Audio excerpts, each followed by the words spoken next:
Hey, good morning. It's Mike Shunke with Berkshire Hathaway Homes and Shifton Properties in Oncala Country Club in Scottsdale.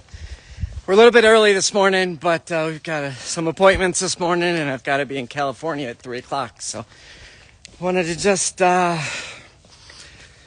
real quick. Inventory. We're going to talk about residential. We'll talk about commercial, and we'll talk about the economy real quick. I want to show you a house down here. We're in the back of Oncala right now, just out on our morning routine here. Inventory, multiple listing services up 113. Maricopa County is up 64. Scottsdale, though, we're down 19 single-family detached homes, active listings. You know, when you hear the news talk about this increase of inventory, remember real estate's all local, hyper-local, neighborhood to neighborhood. You know, so I dig in. You can't just read the headline. You have to read and even the statistics. They can make them say whatever they want. But where are we? Prices, pretty stable recently. Still up 6%. If you bought 3 years ago, you're probably up 25%. Phoenix overall is a pretty balanced market right now. Slightly seller's market. We have not been in a full balanced market since 2014. So it's just down to inventory. It's interesting. We've been working with a young couple, $750,000 price range in Scottsdale. I will say, first of all, it's tough getting buyers and sellers together now. Sellers think they're sitting on a gold mine, and buyers, especially local buyers, are getting a little bit of sticker shock. People coming from the California, Washington, Illinois, higher tax states, they're coming with cash, and they're paying prices. So even though if you're local, you might not think the house is worth it, but somebody does. But anyway, real quick, I want to show you this house. Listed by Libby Bayer with Realty Executives. I don't know her, but we looked at this a couple years ago. Super cool. I think it's a great deal. It's been on almost 30 days. It's a 6-bedroom. It's just over 5,000 square foot guest house, sport court, pool. $2.8 million, $547 a square foot. It's pretty good for in here. I don't know why it hasn't sold yet, but it's a nice property. And hey, good morning. So I don't know if you're looking in that price range. I think that's a good deal. And considering actually this one, it's 8,000 square foot, but they want $5.5 million for. They're a little optimistic on that one, but I think that one's a good deal. So anyway, blah blah. Where are we? So yeah, it's a little sticker shock for younger couples.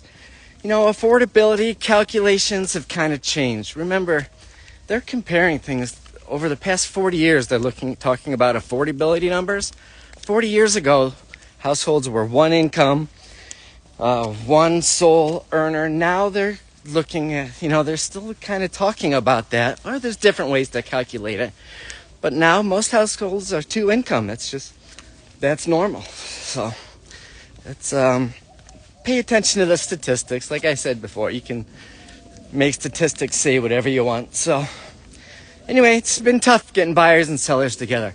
We're heading into the summer pretty soon.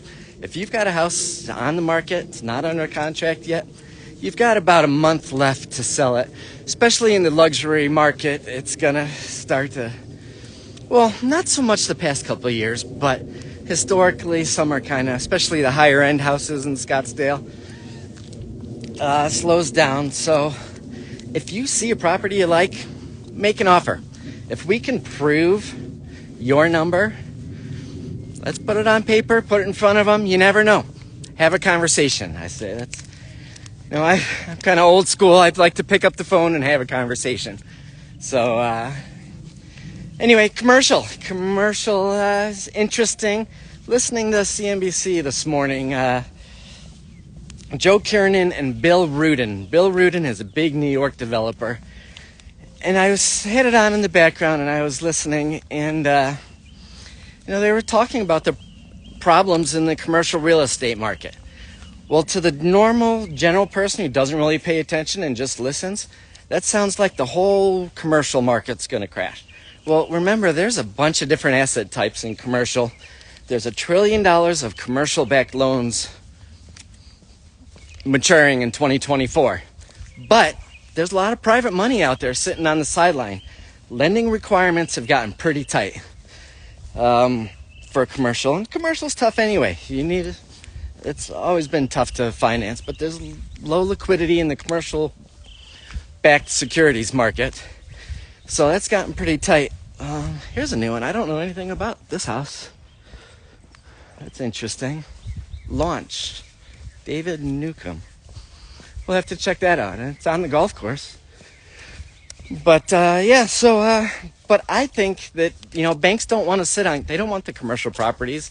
They want the income. So they're probably going to renegotiate a lot of that. And like I said, I think there's a lot of good deals to be had in mom and pop strip malls right now.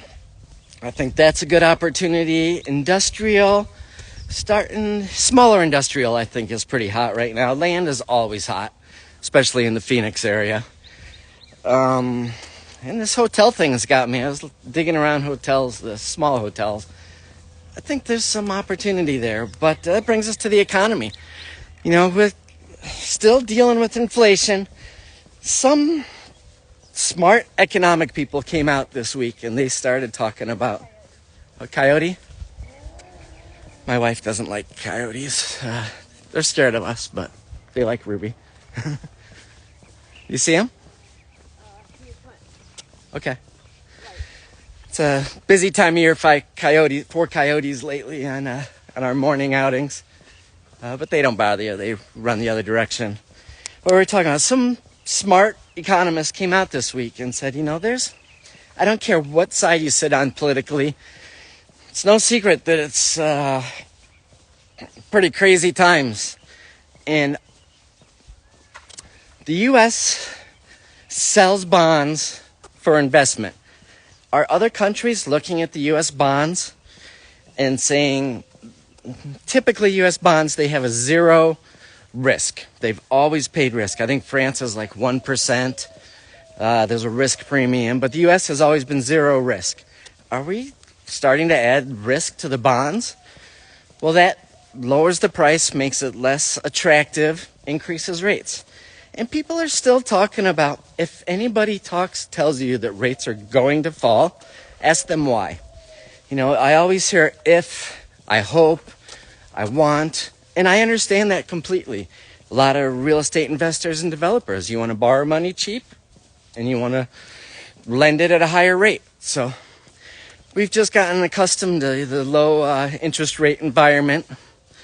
These rates don't bother me at all. Historically, we're not bad. What do we got? The 10-year trading just under 4.5% this morning. 10-year note. Had a good 30-year bond auction yesterday. Mortgage rates hanging out just over 7%. This house kills me every time. We missed out on that by like $20,000. Somebody picked that up for $800,000 about 5 years ago. And now it's probably worth 4 or 5. Kick myself every time we walk by that. But anyway, economy, who knows? It makes me a little nervous, the election year. I don't know. But anyway, all of that is noise. And it's all noise. It's fun to watch and everything. If you need to buy, buy. If you need to sell, sell.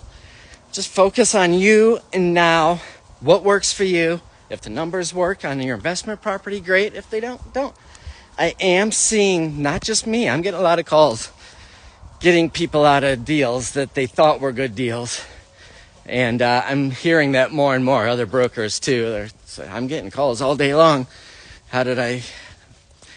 Why did that person buy that deal? They got sold something. And like I said, I'm not in the sales business. I'm in the service business. We believe in long-term relationships. Murphy over at Ammo AZ is going to open June 1st. Great group of people. Go check them out. 53rd Avenue in Bell. They'll open June 1st. But yeah, we're here for the long-term relationships. Residential, commercial, land. It's all kind of the same if just save somebody a flat tire. It's all, you got to know the market, but, we we dig in and we do our homework. So anyway, if we can help you buy or sell, we'll check out some places in California this weekend. We're going for Mother's Day to see our adult daughters. But anyway, give us a call. Like I said, we like to talk. Pick up the phone, have a chat, and we'll talk to you soon. Be smart, be safe, and have a great day. Bye.